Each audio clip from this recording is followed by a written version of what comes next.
SASDOவின் பிரதான செய்திகள். தலைப்புச் செய்திகள். கோட்டாவின் சகாவிற்கு நடுவீதியில் நேர்ந்த கதி.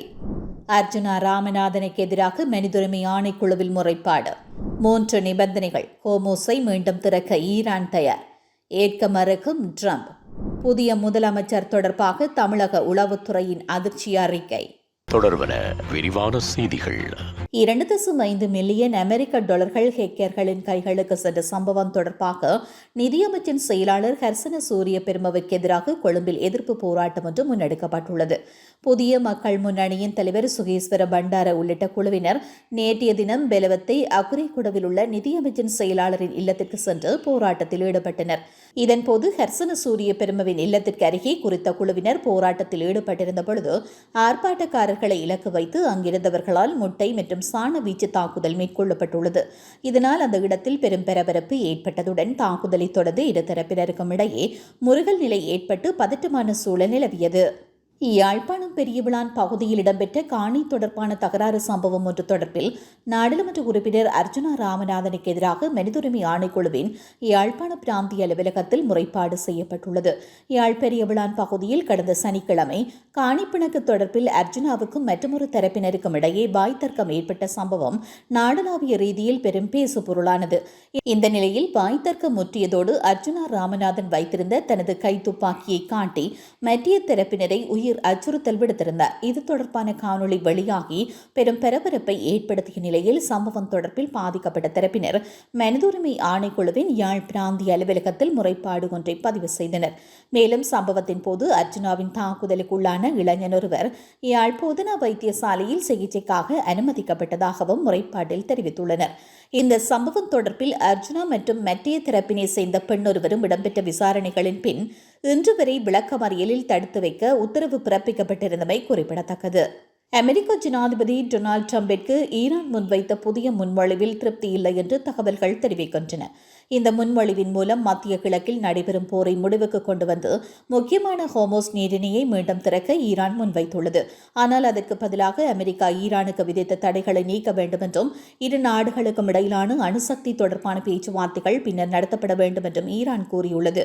ஈரான் வெளியுறவு அமைச்சர் அப்பாஸ் அராகி ஓமான் மற்றும் பாகிஸ்தானில் நடந்த பேச்சுவார்த்தைகளின் போது இந்த திட்டத்தை முன்வைத்துள்ளார். இதன் நோக்கம் தற்போதைய மோதலை முடிவுக்கு கொண்டு வந்து தூதரக பேச்சுவார்த்தைகளை மீண்டும் தொடங்குவதாகும். அமெரிக்கா ஈரானின் மீது விதித்த தடைகள் மற்றும் துறைமுக தடைகளை நீக்க வேண்டும். மத்திய கிழக்கில் நடைபெறும் போரை முடிவுக்கு கொண்டு வர வேண்டும். ஈரானின் அணுத்திட்டம் தொடர்பான பேச்சுவார்த்தைகளின் பின்னர் கட்டத்திற்கு மாற்றப்பட வேண்டும். அமெரிக்காவின் எதிர்ப்பு. அமெரிக்கா வெளியுறவு செயலாளர் மார்க்கோ ரூபியோ அணுத்திட்டம் இல்லாமல் எந்த ஒப்பந்தத்தையும் ஏற்க முடியாது என்று கூறியுள்ளார். ஈரான் அணு ஆயுதம் பெறுவதை எப்படியும் தடுக்க வேண்டும் என்று அவர் தெரிவித்துள்ளார். ட்ரம்ப் மற்றும் அவரது பாதுகாப்பு குழு இந்த முன்மொழிவில் சந்தேகத்துடன் உள்ளனர். ஈரான் அணு ஆயுதம் பெறக்கூடாது என்பதில் ட்ரம்ப் உறுதியாக உள்ளார். இதுவே இந்த மோதலின் முக்கிய காரணிகளில் ஒன்றாகவும் குறிப்பிடப்படுகிறது. ஹோமோஸ் நீரிணையின் முக்கியத்துவம் உலக எண்ணெய் மற்றும் எரிவாயு வர்க்கத்தின் சுமார் 1/5 பகுதி இந்த நீரிணை வழியாகவே செல்கிறது. இதனால் இந்த பகுதி மூடப்பட்டால் உலக பொருளாதாரத்திற்கு பெரிய பாதிப்பு ஏற்படும். இதனால் எண்ணெய் விலை உயர்ந்து பல நாடுகள் பொருளாதார அழுத்தத்தை சந்தித்து வருகின்றன. மொத்தத்தில் ஈரான் முன்வைத்த திட்டம் அமெரிக்கான முயற்சியாக இருந்தாலும் அணுத்திட்ட விவகாரம் காரணமாக அமெரிக்கா அதனை ஏற்க வாய்ப்பு குறைவாக உள்ளது. தமிழக அரசியல் வரலாற்றில் 2026 மே 4 5 ஆண்டுகால தமிழகத்தின் தலைவிதியை தீர்மானிக்கப் போகும் நாளாக பார்க்கப்படுகிறது.